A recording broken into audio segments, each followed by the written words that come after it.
Okay, so I think it's pretty safe to say that if you're a human being living on the planet Earth, then you've heard of these two characters. Their rivalry dates all the way back to 1949 and is as famous as Batman and the Joker, the Jedi and the Sith, and Spider-Man and Zeb Wells.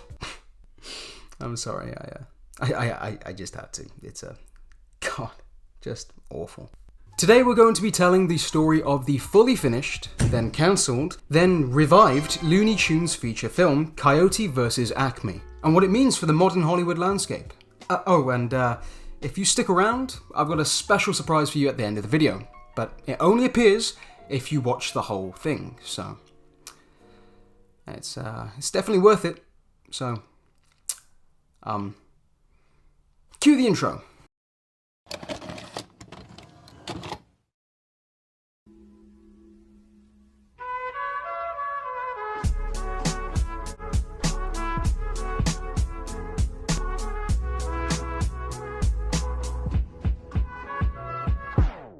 In 1990, Ian Fraser wrote a satirical short story originally published in The New Yorker, which imagines the beloved Looney Tunes character Wile E. Coyote suing the Acme Corporation for the repeated failures of its products, which he used, often disastrously so, in his endless pursuit of the Roadrunner.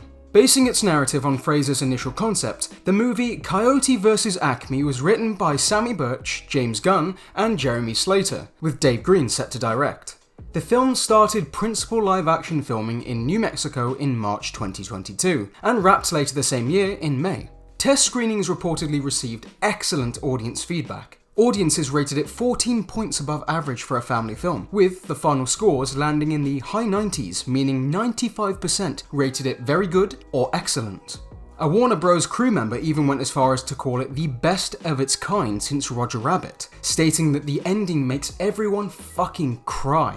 High praise for the Looney Tunes venture that extended to influential filmmakers Phil Lord and Chris Miller, with Miller calling it delightful, funny, charming, good physical comedy timing, and with a surprising amount of heart. And Lord saying much of the same, calling it wonderful, hilarious, smart, existential, and moving, adding it revitalizes a classic animated character.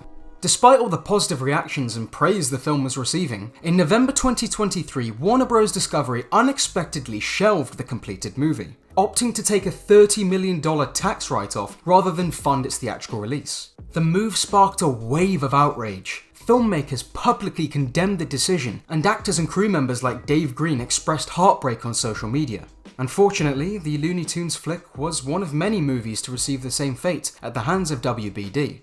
In a wave of cancellations, Batgirl and Scoob! Holiday Haunt were two more fully finished and nearly completed films that were shelved in a tax write-off scheme, never to see the light of day.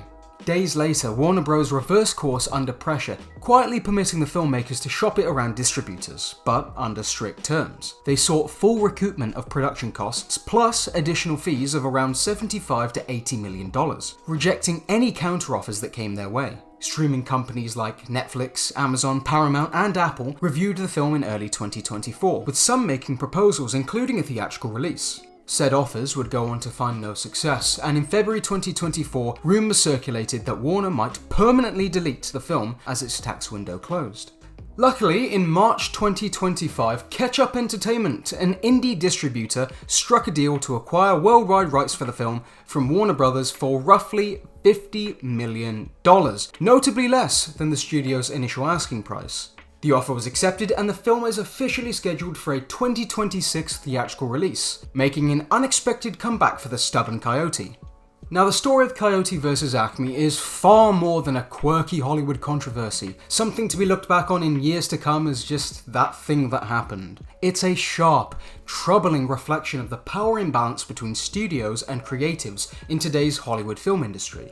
While fans and filmmakers ultimately won the battle to keep the film alive, the very fact that the battle even had to be fought in the first place reveals a deeper, systemic issue, a war that is far from over. The cancellation and recent revival of COYOTE vs ACME isn't just about one movie. It's about how easily studios feel entitled to erase the hard work of hundreds of artists simply for the sake of financial optimization. This victory shouldn't lull anyone into complacency. The conditions that allowed COYOTE vs ACME to be cancelled haven't changed. We still live in an environment where tax codes incentivize destruction over distribution. Creative teams often have no say in the fate of their work, and artistic labour is unprotected against corporate restructuring. It's crucial we don't forget or move on too easily. This story mustn't fade into movie trivia, but become a catalyst for change in how creative labour is treated, valued, and protected in the industry, especially in an age where cost-cutting measures are starting to value the services of AI over real and passion-infused art.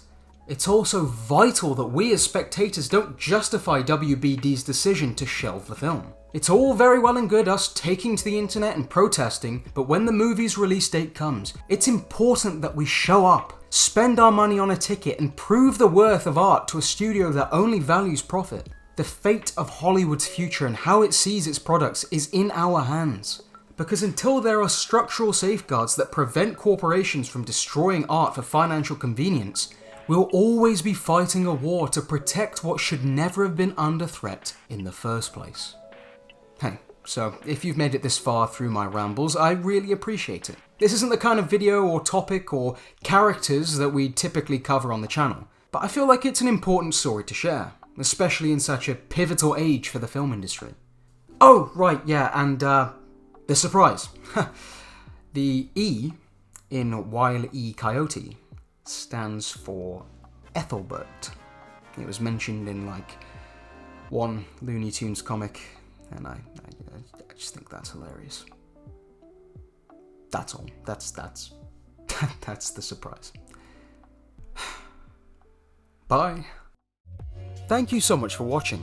If you liked what you saw here today, then maybe consider subscribing to catch our other content as and when it releases.